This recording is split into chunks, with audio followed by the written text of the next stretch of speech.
get started because we love to get started on time.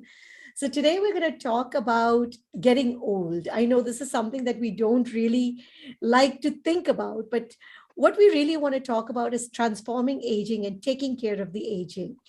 We have Sanjay Dattatri with us. He's an author and he's the investor of Old is Gold. His book is just out, the from Penguin. So we're very excited that he's come on, and it's called The Home Stretch. So we're really talking about that home stretch that in our twilight years, we increasingly rely on friends and family to get through the day.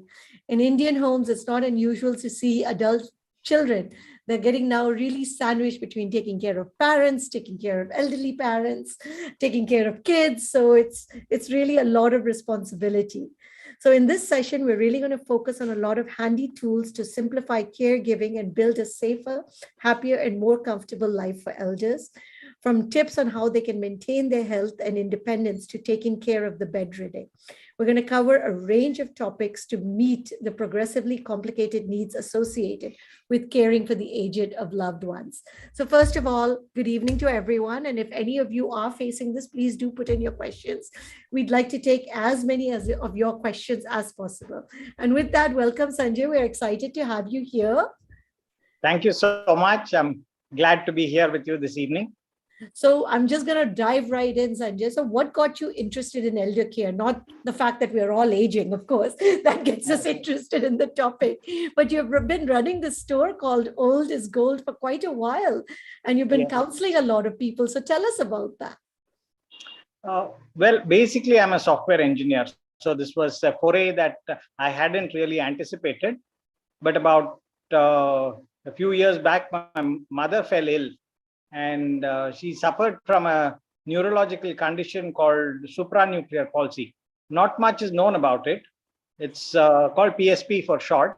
And because not too many people get it, there's not too much research as well in that area. So within a matter of a year, she went from being a completely active person to somebody who could barely move her eyeballs. So all her motor skills vanished completely. Just the diaphragm muscles worked well, so it kept body and soul together. But we didn't know whether she understood anything. We didn't know whether she heard anything. There was no way to communicate with her at all. So it was a fairly traumatic experience for us. And at the end of 1 year, we actually managed to gradually figure out by trial and error what works and what doesn't. And in that process, we learned that there wasn't too much support for home healthcare, even though, thanks to the demographics and the improved healthcare, more and more people are at home, being nursed at home. We realized that there was nobody to actually guide us or help us. So when I was pondering about this, a friend of mine was also talking about doing something for elders. So we decided that we'll have a store for. So he had already started a store for elders called Old is Gold store. And I joined saying, I look at how to put it up on the internet and make sure it reaches more people and we are able to sell more products and reach out to more senior citizens. So that's how the idea started. So I wanted to put all the experience that I had gained, and my friend had gone through a very similar experience. So we put our heads together and came up with this all under one roof, products that will make life safer, more secure and comfortable for older people. So we have a wide range of products from, preventive products, products that prevent people from falling down. Because when you're old and you fall down, that's the biggest issue, because that's like something that everybody is dealing with. We talk about child safety and putting in all these things, but we also need to think about these safety elements as we get older. To put it very bluntly, falling down for an older person is the beginning of the end in many cases, because you can be healthy and active and completely independent one day, and then you have a minor fall. Sometimes you just sit down on the bathroom floor. You know how Indian bathrooms are, right? They are skating rinks. There's water all the time. It's wet, perennially wet. And you have mixed that with talcum powder and coconut oil and everything else. It's a dangerous place. And invariably, there is only a towel rod to hold on to. And that towel rod is is flimsy. It's meant for holding a towel, not the entire weight of a human being. So that's when we decided we have to do these nice grab bars, anti-slip mats, stuff that will keep people, older people, active and engaged all the time rather than make them dependent. And of course, once they are dependent, we bring the other products in. So from diapers to wheelchairs to crutches to everything. So all under one roof is what we wanted to do. And this store has been running for about 8-9 years now. We have 2 branches in Chennai. And the directors, we initial few years, we spent a lot of time sitting in the store because we were also trying to learn how else we could help people. So in that process, I got to meet a lot of caregivers, family caregivers, people who used to come to the store saying, I'm looking after my mom, I'm looking after my dad, I'm looking after my grandparents. What can I do? How can I serve them better? How can I help them better? And so on. So we got talking to people, and then we collected a lot of information, and this we were able to disseminate back to the new caregivers who kept coming into the store. So And this is how your book was born also, that you kind of took it all and put it in the book also. Absolutely. That was the genesis of the book. And I had been thinking of writing it, but not very seriously for a very long time. Then when the pandemic happened and I was taking a step back from the store and I was sitting at home, I had the time to sit down and collate my thoughts, and then was able to put it down on paper. That's how it started. So there's something good coming out of the pandemic. Fantastic. Because, I think a lot of us are fearful. I mean, at least I think about this, and I'd love to hear what other people think about, but we're going to be living longer. Lifespans are increasing. I mean, we are now planning. First, we used to think, okay, when I was in college, maybe up till 80. Now you're thinking, okay, you need to plan up till 100, even for yourself. Medical science is increasing. What is the type of strain this is causing? Because all of a sudden it's havoc, because we have not prepared ourselves mentally, financially, even our environment to kind of live till 100. Absolutely. A lot of things have come together. One thing is your joint family structure has all but disintegrated.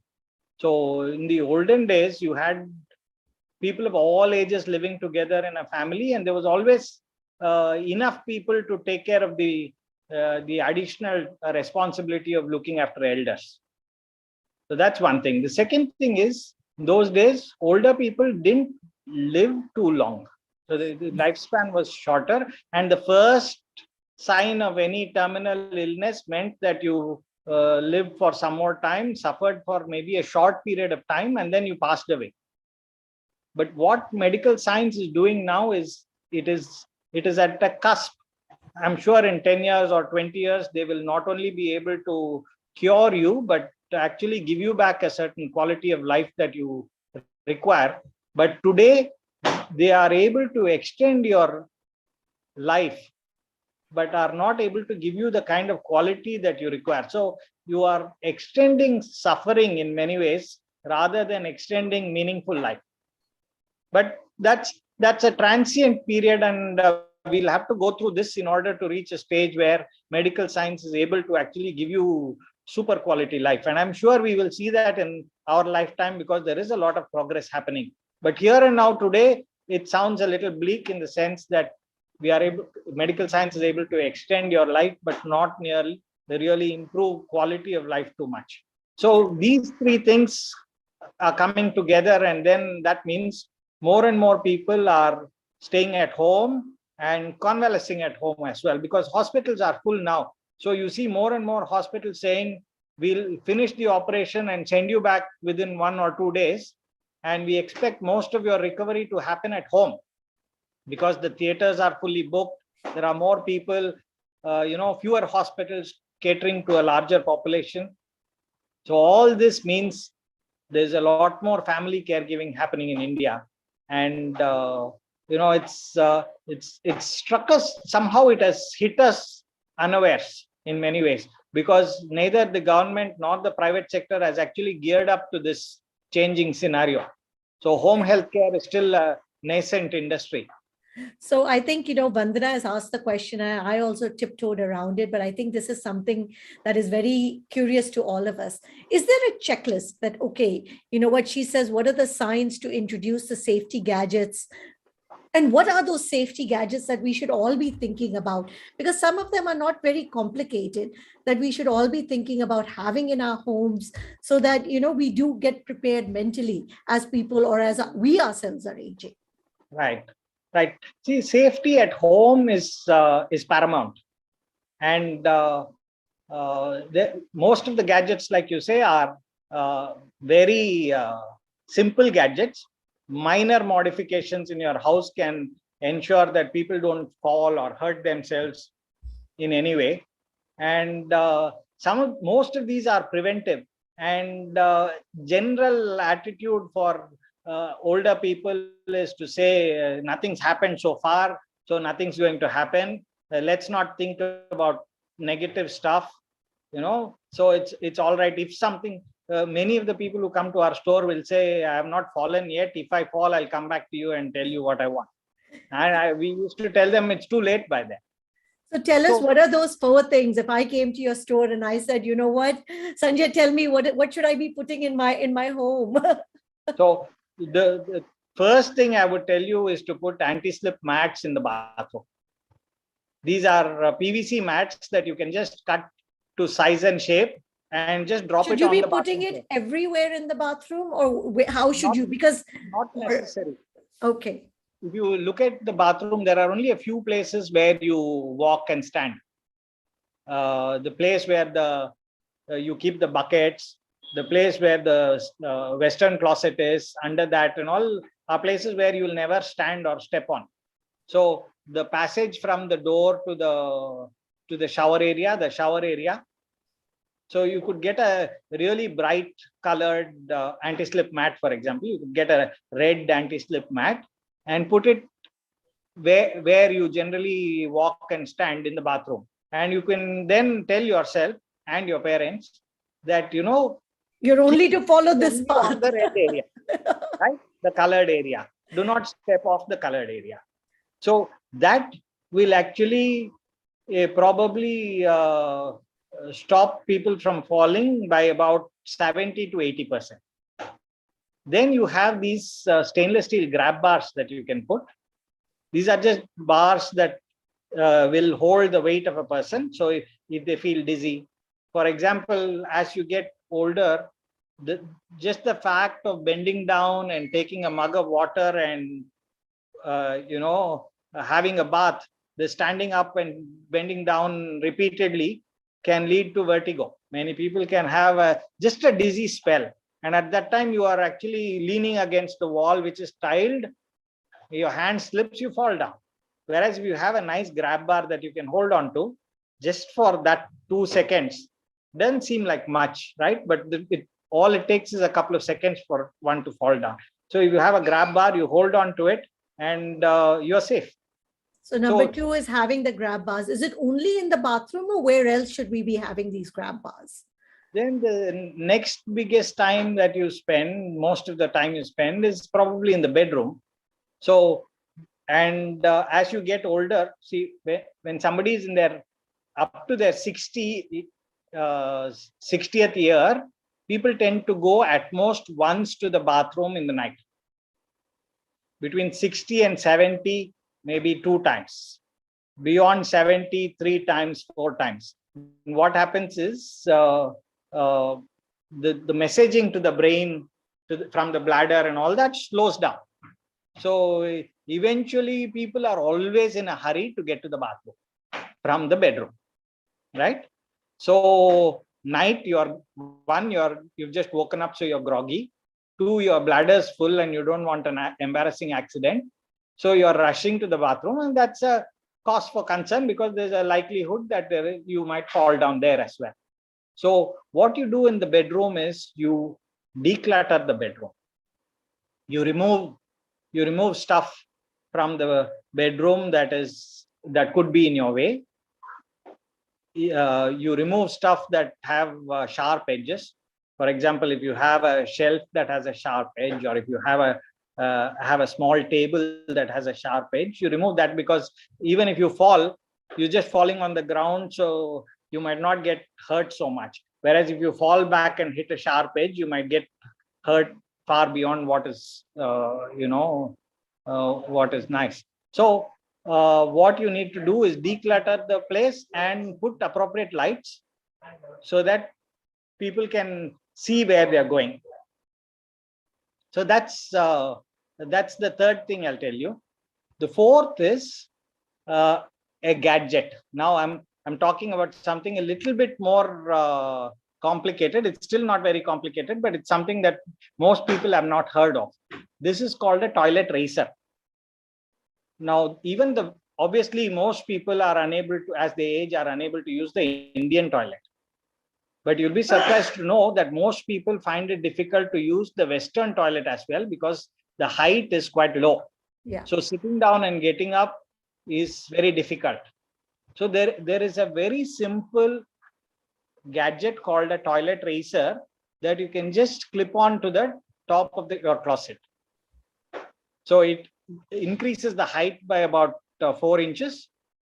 So sitting down and getting up becomes instantly easier without any grouting, without having to do any civil work, without having to do anything complicated.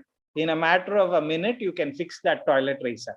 And that single device can actually improve the entire mood of the person, because we invariably use the toilet as we get older 4 times, 5 times, 6 times a day. It's our second home. Yeah, absolutely. So sitting down and getting up becomes easier. Then amazingly, your mood changes, everything changes.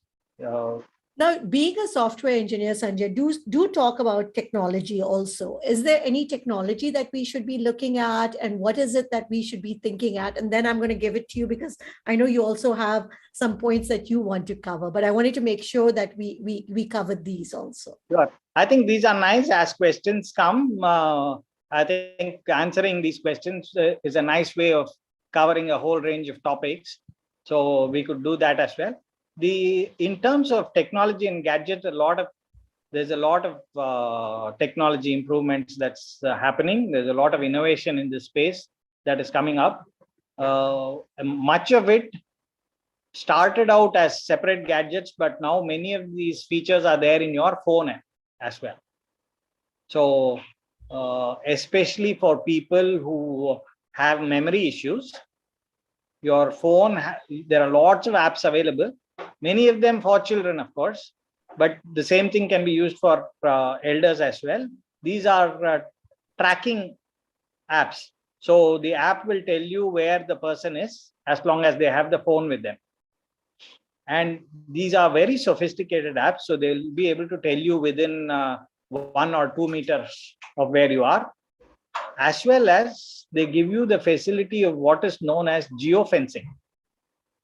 So what geofencing does is you can actually say, my father cannot cross this line. It's like the Lakshman Rekha. Absolutely. So you can actually put a circle around the building society or your gated community or your area where he goes for a walk, and say, within this area, as long as he's here within this area, not a problem. But the moment he steps out, send me an SMS or dial my number from his number or whatever. You can set up rules like that. So the moment he steps out of where he should be, you get a call from his phone and you can say, hello, Papa, where are you? Where are you going? What are you up to? And so on. You can have a normal conversation with him and figure out whether he's forgotten his way back or he's just met a friend and he's off for another coffee or whatever. So there are gadgets like that that make life very easy, unobtrusive, because you already have a phone with you.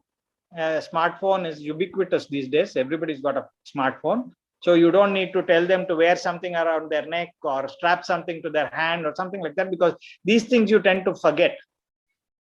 But so a phone is always with you. Jayita is asking a question that's related to this, and I'll come back to the other question. Some apps, as her father is suffering from dementia. So, right, I think this has become a big issue because you want to make sure they're safe.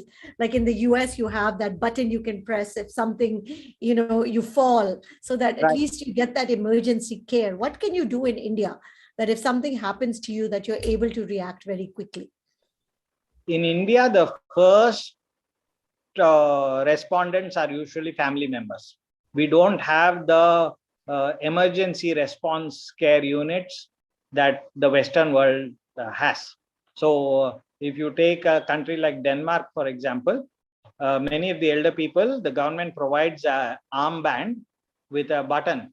So, if they press that button, according to statistics, an ambulance reaches them in less than 5 minutes.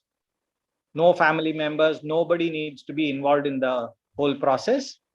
But we don't have such advanced facilities here.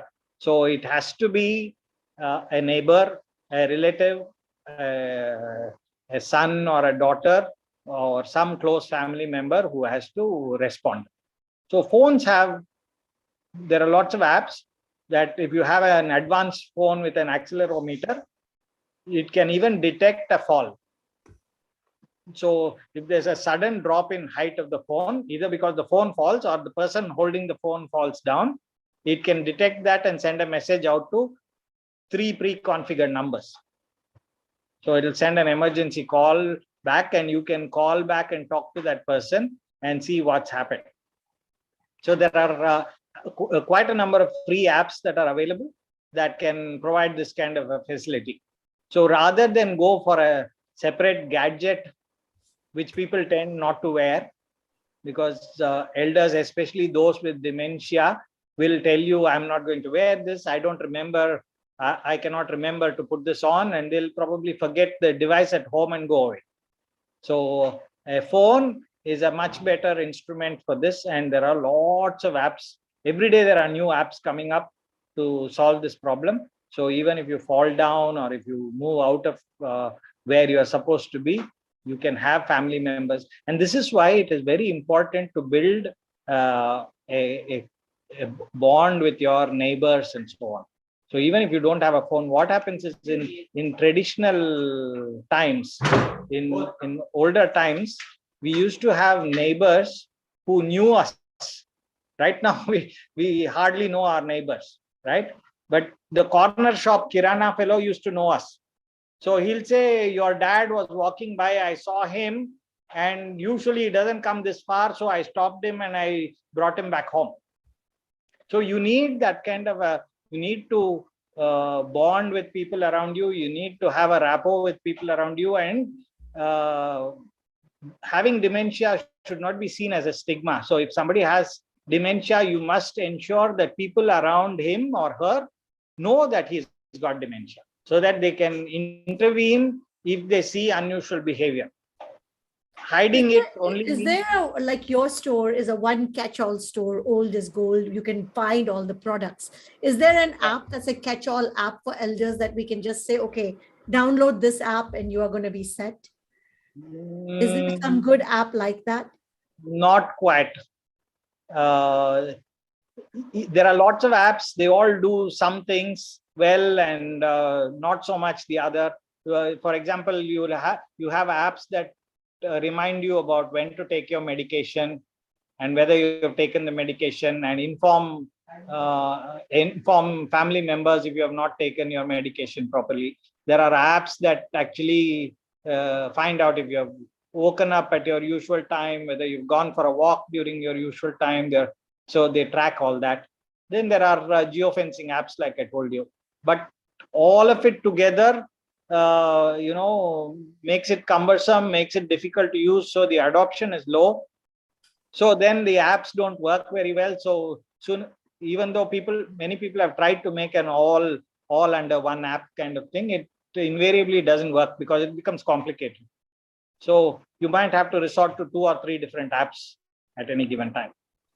Now, one question that always comes up, I mean, we're talking about the fact of ring fencing, but the bigger issue is the loneliness.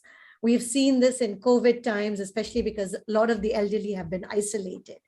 And the second big issue, I mean, which is rising, and especially even in India, the Western world, is elderly abuse. Can we talk a little bit about both these issues and what you're seeing?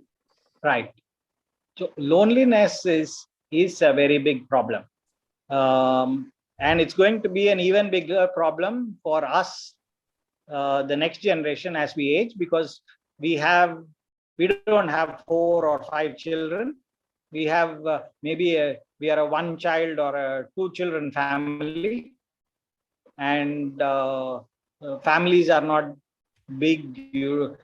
The other members, cousins, are all not living close by. Many of our relatives are halfway across the world. So loneliness is definitely a huge problem, and there are multiple ways of solving this, if not entirely, at least to a large extent. And take, for example, your Zoom calls, your Skype, your WhatsApp messaging. These are all amazing ways now to connect to our family and friends, see them, talk to them, laugh with them, see their faces. Earlier, phones were always there, have been there for a very long time, but it's just a voice, right? But now you can interact with people, you can have larger family gatherings and so on. So one thing that we have a lot of volunteer groups here in Chennai around our store. So one of the volunteer groups is called Udavi. Udavi means help in Tamil.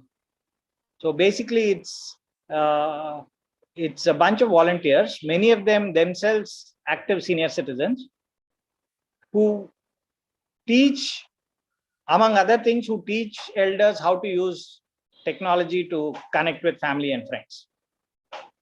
Other than that, what they also do is provide companionship. So if somebody That's more important, because see, what's happening is that everybody is so busy. So I hear the elderly not saying, they say, okay, we understand all the technology, we've got everything, but nobody's got time. Right. So even when you have time, what happens is your parents are talking about the same thing. You're seeing the same faces. So sometimes there isn't much to talk about inside the house. You go to office and come back. Your office is a completely different world. Your parents may not really understand what you're doing, especially if you're working in some IT related field, which may not be of interest to your parents. Slowly, the common areas of common interest become less and less. So even if you have a full house with people, you have a son, you have a daughter, you have grandchildren and all that, even then we see that the amount of communication, verbal communication, that is happening within a family is becoming less and less. So even in a full house, there is a feeling of isolation for many of the elders. So the idea for Udavi was to bring people from outside, similar people, like-minded people from outside, to come and sit down and talk to the elders, maybe play cards or Scrabble or whatever. So find out common grounds and spend time with them. So we have a whole bunch of volunteers who schedule meetings and do house visits. We cut down on the house visits because of COVID in the middle, but gradually we're starting that again. So companionship is very important, and we do this with the acceptance of the family members. So we actually give them a form saying, we'd like to come and spend some time with your parents at home. So we tell them, these are some of the things that we will talk about, these are some of the things we won't talk about. So we'll not talk about religion, we'll not talk about politics, we'll not talk about depressing news, because many of them say, why don't you just come and read the newspaper for me?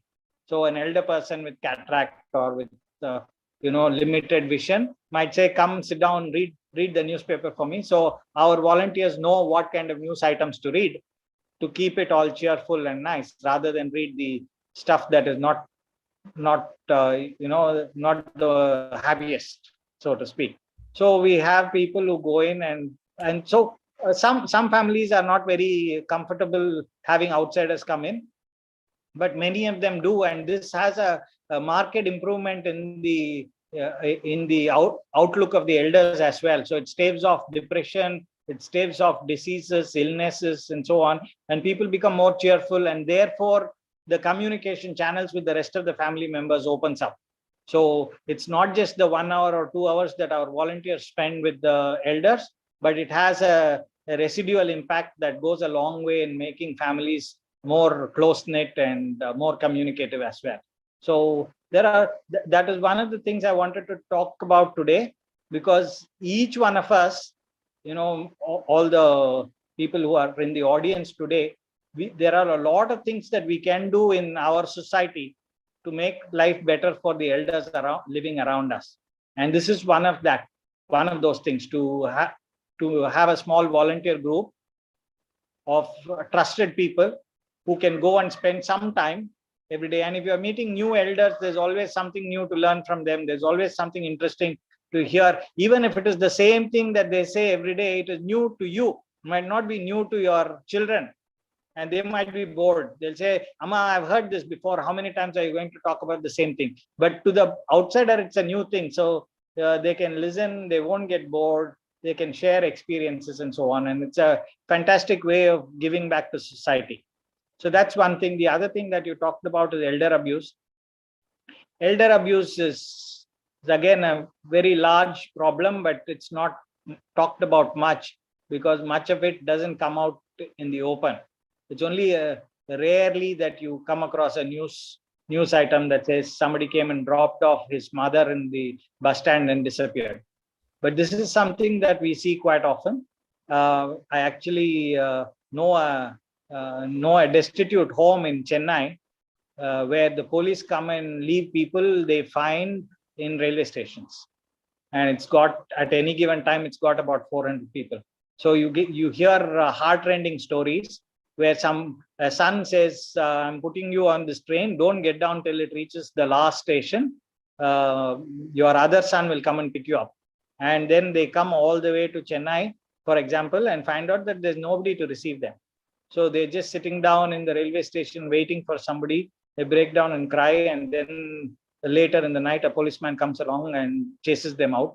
Or if he's a considerate guy, he says, come with me, and brings him to this destitute home where these people actually sit down, check with them, talk to them, find out where they're from, and see if they can reunite them with family by providing counseling on both sides. But it doesn't happen most of the time. They live the rest of their lives in this destitute home. That's one aspect of elder abuse. But a lot more of it happens inside the four walls of a home that you never hear of. Because the parents don't want to involve anybody else. So the parents suffer quietly. Even though there are elder abuse lines and there is a lot more awareness today, getting elders to complain about their children is a non-starter in India. We are so traditional in these ways that it's almost impossible to get somebody to talk about it openly. Is there because we always talk about this, but is there some paperwork, something as you are getting older or your parents are older, that you should make sure that we have done for their safety, for our safety, for everybody's security? Right. There are quite a few things actually. I'll highlight two of them. One is when it comes to property, right? This is the biggest dispute, right? Yeah, it's the most contentious of issues. If you have property, it's a double-edged sword. People look after you well because you have property that you will give. And at the same time, most of the fights at home begin because of property. And what happens generally is there is a lot of pressure because the leaving a will and getting the will probated and so on is a difficult process in India, with lots of people in the workflow asking for money in between. So to get a legal heir certificate, you'll have to go to a government agency, and some of these places there are touts who are asking for money. Then you need to get the will probated. At that time, there are officers who ask for your entire assets, details of all the assets, in order to find out what is the net worth of this person, and then ask for a percentage of that in order to get the work done. So what is happening is, because of this, many of the children are saying, we don't want to wait till you die. You hand over all your property to us now. So the inheritance is done before they pass away. You write, this home you write for me, or this quarter of the home you write for me, this property you write for my brother, and so on. And then in many cases, what happens, once they have done written away all their property, they are Left summoned. destitute. Yeah. So suddenly you find that living at home becomes insufferable, because everyone's screaming at you and everyone's treating you like a pariah. So then you're just kicked out. So that's something that is happening. And so you have to be What is very your advice? What should one do? What should an elder person do? leave a clear will, get a will done properly, and don't relinquish your property. Number one. Number two, there is a lot of people culturally. I think this is something that is culturally Indian. They want to die rich, not live rich. I tell people, your children, you've given them, you've taken care of their childhood, you brought them up till they are adults and can stand on their own 2 feet. You've given them the education they require to earn a living. There is no need for them to depend on your savings for their life. They have to look after themselves. You have to look after yourselves, which means if you want to travel, if you want to spend money on charity, if you want to donate, you want to go to a restaurant and have a good meal, you want to move into a retirement community, you should budget for all that and do it yourself, rather than leave the house and leave your property and leave your mutual funds for your children to spend. Especially in many cases where the children are NRIs, they don't even want your house. To them, it's a millstone around their neck saying, oh, there's a house in Chennai that I have to now look after. I don't know what to do. I don't know why my father left it to me. So So I this, tell people, spend your money on yourself. This is your savings. You have to spend it on yourself. But I think our age group, when we become older, we will probably be a little bit more amenable on spending on ourselves. But the current, our parents' generation, they come from a very frugal background. So I don't think they are very keen on not leaving an inheritance. So that's one side of it. The other document that I wanted to talk to you is the living will.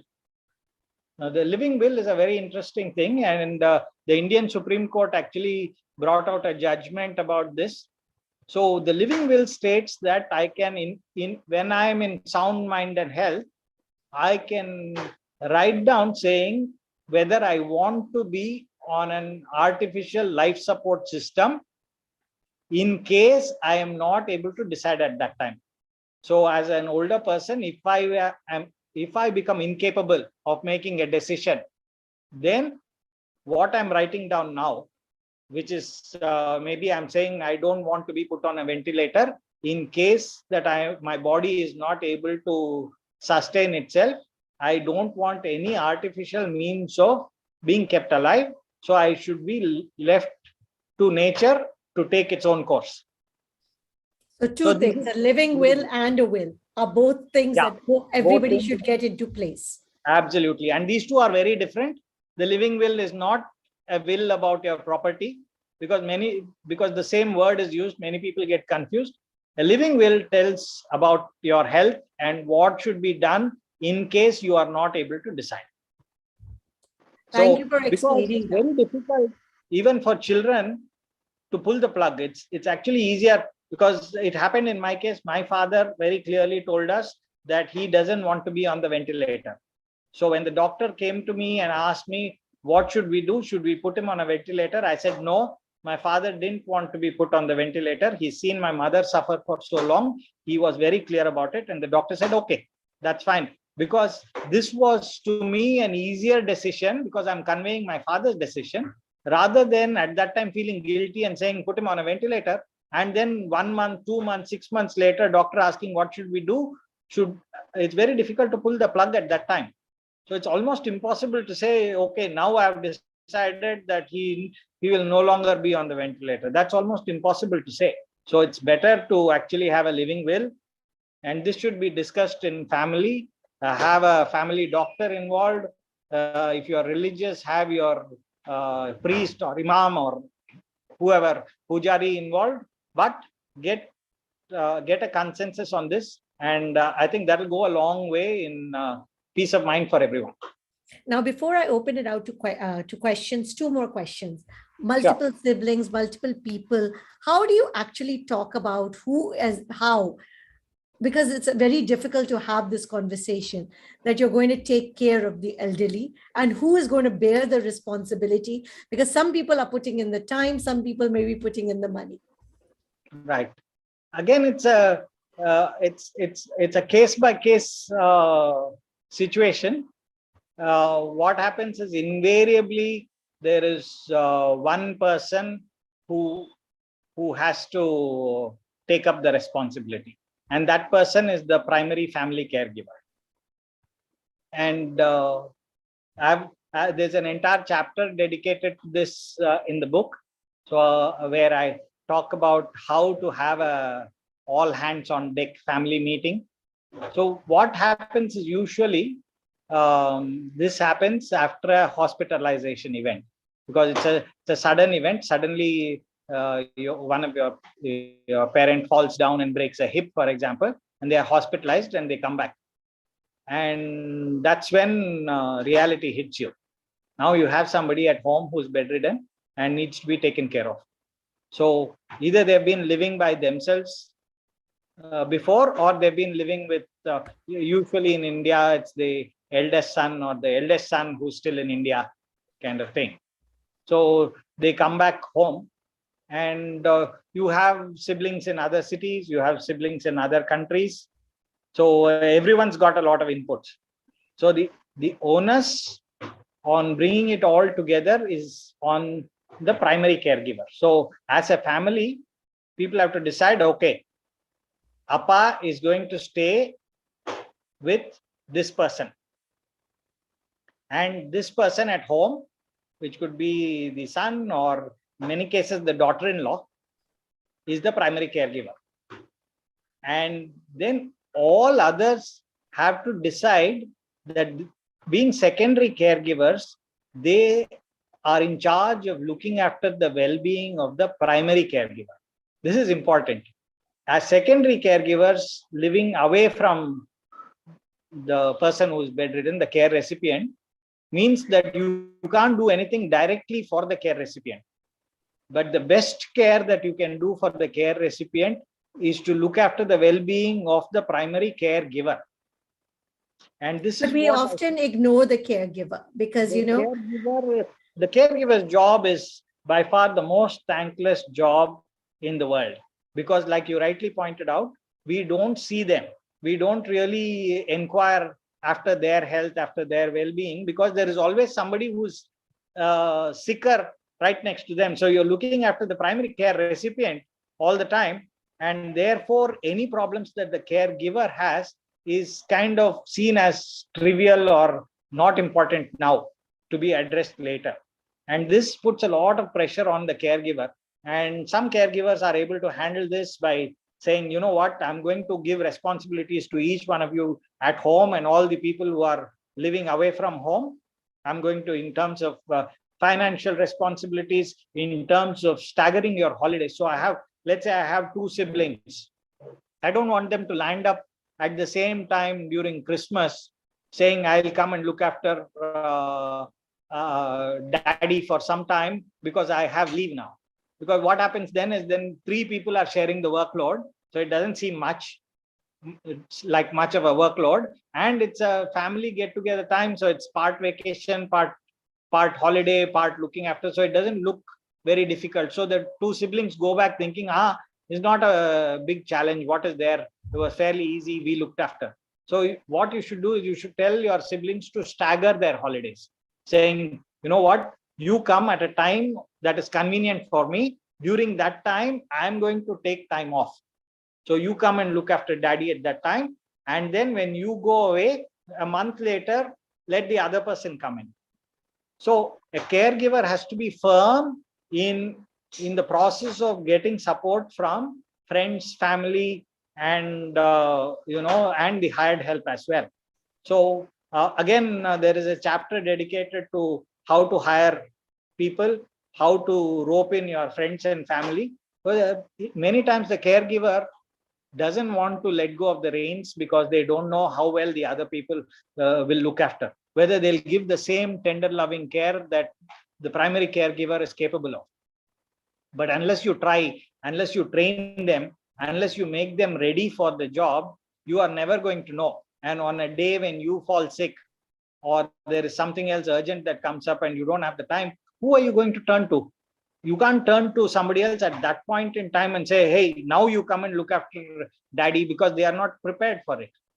So it's a process by which you gradually rope in people, bring them in, train them up to a standard that you are comfortable with, so that they are always there for you to substitute for you when you need it. And there will be days when you are not, it is not possible for you to give the same kind of time and effort necessary to do caregiving properly. There will be periods when you are sleep deprived. There will be periods when you are totally stressed out. There will be periods when you are depressed, and there will be periods when you are unwell. So you have to rope in people and you have to train them, not when you absolutely require it, but well in advance, so that you have a stream of people who can take interchangeable roles. So in a family, caregiving is a full family affair. It is not one person's responsibility. And that message has to go loud and clear from day one. I'm not here to look after daddy single-handedly. I'm not here to look after amma single-handedly. Everybody in this house has a responsibility, and everybody should be able to play the role of a primary caregiver. Now, tell me this, because most of the time in most Indian households I've seen, at least, it falls on the woman and it falls on one person. Right. That's and it is the responsibility of that person to make sure that that doesn't happen. In fact, one of the reviewers of my book actually said, you know what, you've written a very neutral book where you're not talking about the specific problems faced by women, because most of the caregivers are women. And I had a very strong reason for not doing that. I said, one, I will be perpetuating a stereotype that only women can be caregivers and men can't be caregivers. In my experience at the store, I've seen about 30% of the caregivers are men.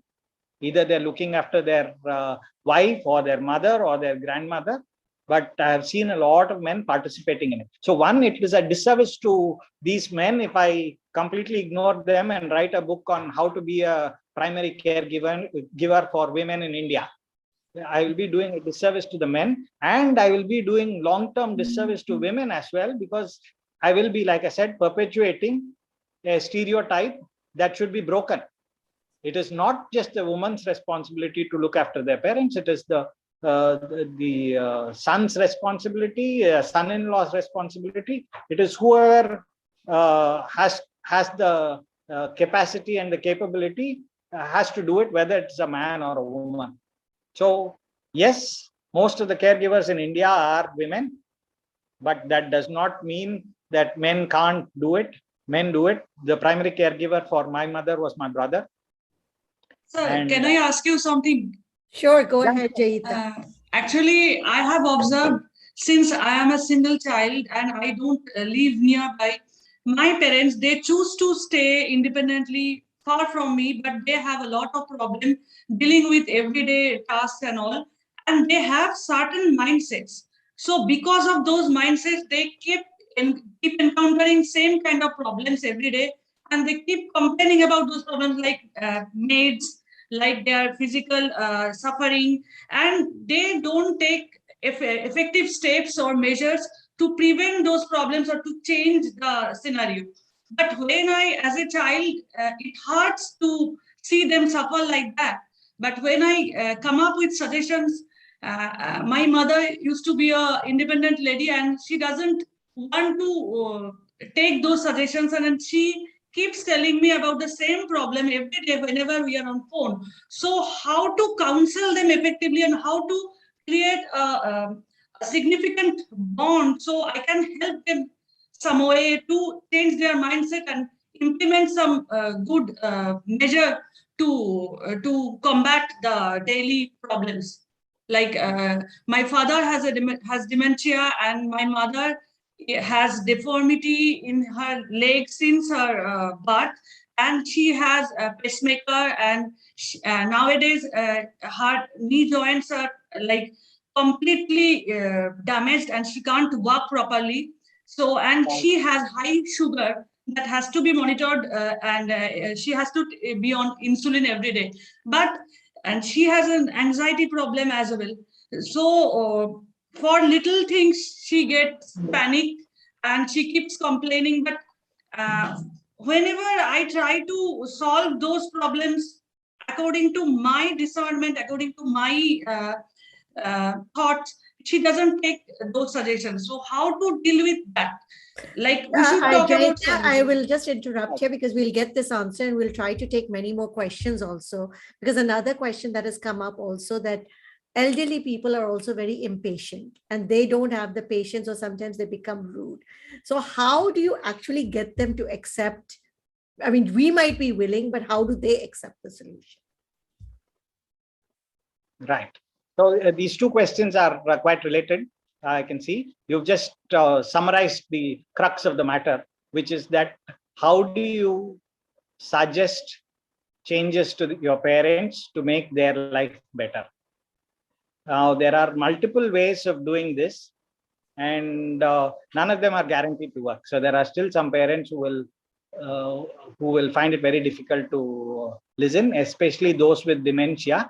They are not in their full Not sense. even with dementia, just generally they become very stubborn, is what I'm reading in all of the chats. You know, I mean, one of the biggest problems is dealing with their stubbornness, or the fact that they still want to save money, all the issues or all the baggage that's in their mind. Right. So here, I tend to move away from characterizing their behavior in negative terms. To start with, we must say they have certain, they've lived their life, they've brought us up, they have some life experiences. So their thoughts and their mindset is shaped by their experience. So some of it might be genuine, some of it might be, they have not caught on to the latest trends and so on. So one of the ways of convincing elders about something that you are convinced about is to gradually make them feel that it is their idea. So here you can't go and dictate terms, but you have to go through a discussion and a consensus process. So what happens generally is, for example, I'll give you a very concrete example. There are many elders who have incontinence problems, and therefore there is bedwetting, but they do not want to wear diapers at night because it's uncomfortable. It's difficult to wrap your. So today, if somebody asks me to wear a diaper and use it, I'll resist, because it's not something that gives you a feeling of confidence. It's not something that's a happy feeling, right? So I don't want to do that. And to expect somebody older to actually accept it immediately is not something that is acceptable. I don't think we can just say, oh, tomorrow onwards you wear a diaper because it's convenient for everybody and for them to accept it. However, instead of saying, listen, you are wetting your bed every day and this is not correct, instead of it, if you say, listen, this is a lot of work for all of us. It's becoming more and more difficult for me to actually change the bed sheets and this and that. And also it is difficult for you because you are not getting a good night's sleep.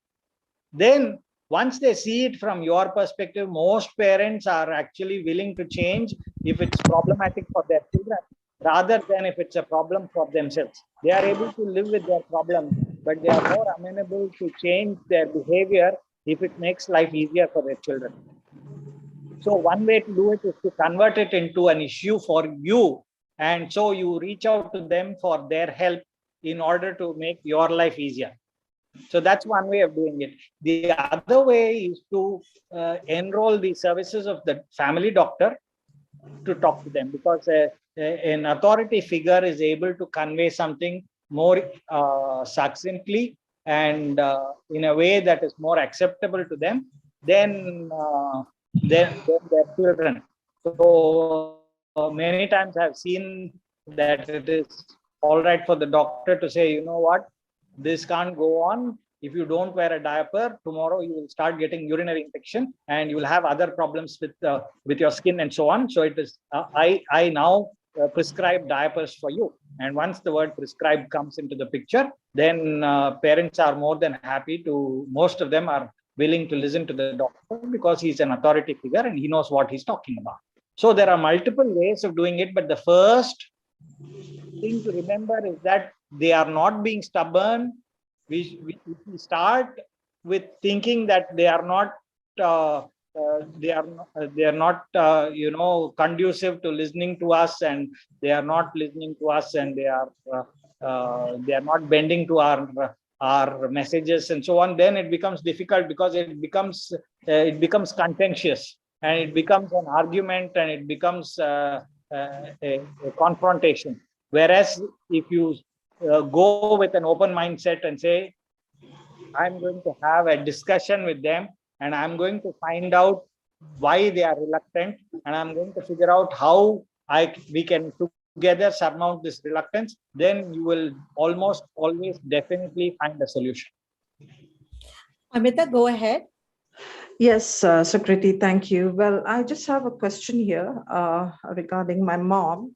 And my mom is 82, very healthy, touch wood. She has no blood pressure, diabetes, nothing, but she has only vertigo, which she does not have any problem right now. It had been earlier, but I would just want to know, what are the preventive steps that ensure safety for the aged in any area, Right. and how can we protect them? Because you've just mentioned about how temperamental they can be, how stubborn, and they do, right? The aged, they do become kind of they may not listen, things like that. Because I'd seen my dad is no more, and I'd seen these kind of things in him, though everything was fine. Right. This anger issue, stubborn, Right. So, yeah, so these are the questions. Specifically about vertigo, things are the anti-slip mats and the grab bars I had mentioned earlier. Those are actually useful, because they always have something to hold on to and they have a dizzy spell. There are also a lot of medications, so the doctor will have to see the reason for the vertigo and then give the appropriate medication to reduce the vertigo that your mother is suffering from. So you will have to talk to a qualified doctor for this. But she has no problem. She's taking a tablet, Sanjay. She has no problem right now. She just takes a tablet. Yeah, when it comes, she has a tablet always by her bedside. Right. So then, appropriately positioned grab bars that she can hold on to will prevent falls, definitely. So, and when some of these dizzy spells are very short spells, for 2 seconds, 5 seconds, and so on. So if they have something to hold on to instead of having to lean on a wall or something like that, or hold a chair, because what happens is when you hold a chair and you fall, the chair falls on you, or you're holding in the bathroom, for example, the wash basin is something that is conveniently placed for people to hold on. But many of the wash basins are not fixed to bear the weight of a person. The angles and other things are there only to bear the weight of the wash basin itself. So if people hold the wash basin, they'll definitely fall, and the wash basin will fall on them and so on. So the grab bars are the simplest single mechanism by which you can prevent falls.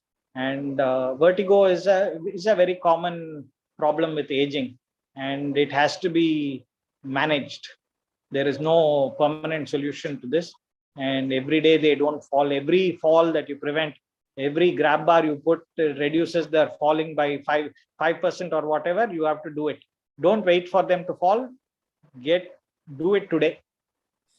You can Galaxy walk into a M31 is asking something similar, but how do you introduce changes in furniture, in kitchen, in bedroom to be more suitable for senior citizens?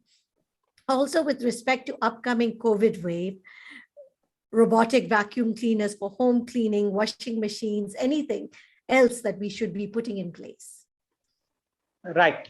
So all these gadgets can definitely make life easier for older people. So a washing machine, even a dishwasher.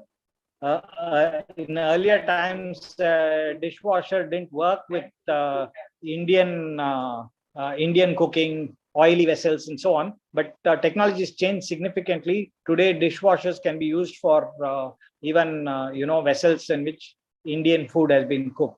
So vacuum cleaners, all that. Also, if you have hired help at home, trusted hired help at home to look after them and to take care of them, somebody who is literate, somebody who knows how to use a phone. So if you are not there with your parents, having somebody trustworthy living with them is a very good investment to make. So gadgets are good. Having a person to look after, an attender type person, is also very good to have. Some people are asking questions about the Udavi, the scheme that you guys have started in Chennai. So lots Right. of questions about that. I know a lot of societies in Delhi have also started it. Any tips to start that for any community? Right. So it's a what we have done is a fairly easy setup. So we don't have we are not a registered organization, or we are not a registered society or anything like that. We have a core group of members, about 7-8 of us, who take responsibility in scheduling meetings, in waiting both our clients, so to speak, as well as our volunteers. So we bring in volunteers through our trusted network, and then we give them some amount of training in terms of what to talk about, what topics not to talk about, how to keep your eyes open for elder abuse, but at the same time, how not to jump to conclusions. Many times, parents tend to complain a lot about their son-in-law, daughter-in-law, or even sons, and so on, and not all of it may be necessarily true. So you'll have to keep an open mind. And so we have a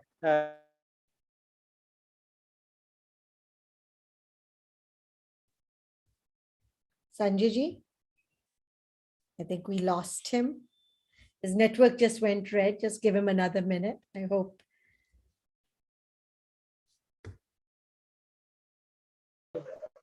Initially it's one senior person and one junior person, but gradually it is any two people who can look after each other and make sure that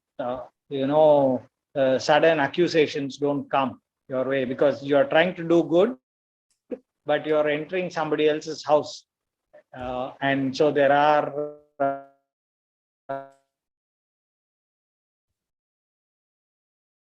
providing companionship to a small group of care recipients. So it can be done. Sanjay ji, I think you're getting a bad network now.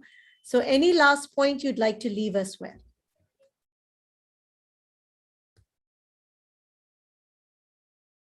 I know a lot of you have asked to connect with him. We will ask him and we will post how you can connect with Sanjay. And I know some people are very interested in the business model, so we'll also post about that. We'll add that to our Facebook page. We apologize, but like I said, Chennai has been going through a lot of rains, a lot of electricity issues. So they've been on a gen set. So he was very kind enough to be able to join us today. So with that, I thought. Sorry. Great, Sorry, Sanjay, you're back. I dropped out.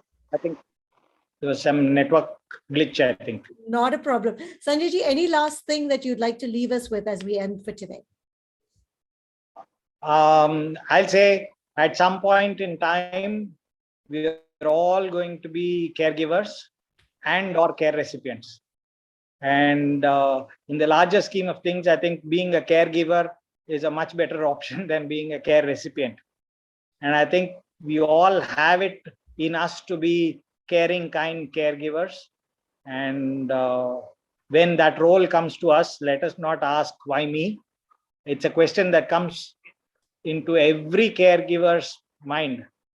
Why me? Why have I been chosen to look after? Because it's not an easy job, but there's nothing wrong in such questions coming up, as long as we go ahead and do the best that we can within the constraints that we have to look after our loved ones, because I think they've looked after us, they've brought us up. So it's only fair that we return their kindness in kind and look after them when they need it. So those are my parting words for the meeting today. Shanta has a nice idea. We can maybe create a WhatsApp group to exchange ideas, and perhaps a support group for elderly across various cities in India. So I'll take that up with Sanjay ji, and I'll get back to everyone. We've got everybody's emails. We'll be reaching out on email then. Thank you so much. It was a pleasure being here today with all of you. Thank you, everyone. Thank you for joining us today. Yeah. Thank you. Bye.